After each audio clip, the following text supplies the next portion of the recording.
I'm Lily, and I'm doing my book talk over My Sister's Keeper by Jodi Picoult. So, some stuff about her first before I tell you about the book. She's written over 25 books, and so some of them are really popular, like Second Glance, but another one that I thought was really cool is one she's written with her daughter. It's called Between the Lines, and so it's a YA book, but it borders on adult fiction so that she can like lead people from YA books to adult fiction so that they keep reading when they're adults. So I thought that was really cool.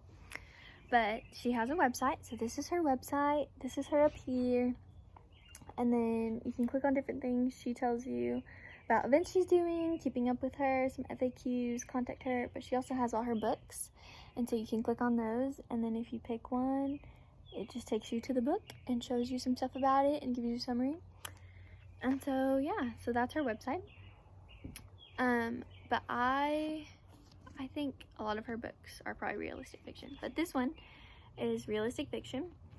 And so it starts with a family that's a mom, a dad, a son, and then a younger daughter. And so they're like perfect, normal. They think they're done having kids.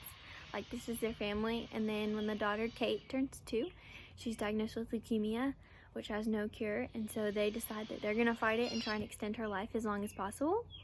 And so the way that they decide to do that is by having a designer baby that they're gonna like make genetically to have all the right proteins and things so that she can donate her blood, her stem cells, like all these things to like perfectly match Kate so that she can be a perfect donor to give Kate like all the spare parts that she needs to keep living.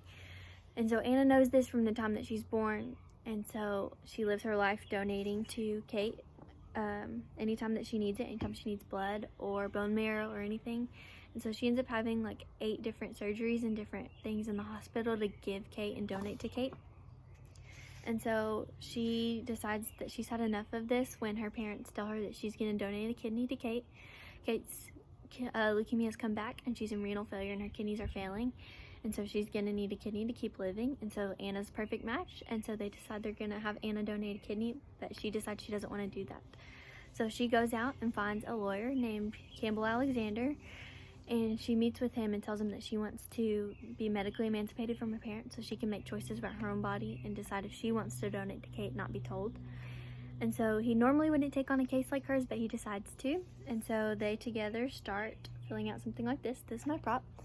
A emancipation of a minor packet. And so she would fill out something like this, and then they would serve papers to her mom, which they do.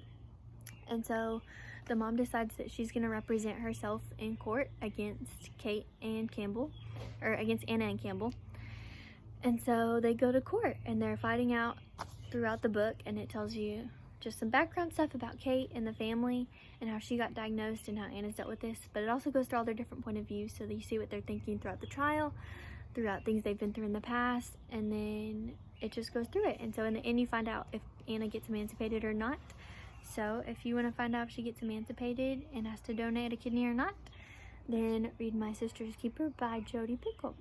It also has a movie that came out, as Cameron Diaz as the mom, but I rented it as soon as I finished the book and I did not really like it. They completely changed the ending of the movie from what's in the book, and they just changed it. You lose a lot with Campbell and just the relationships that are in the book.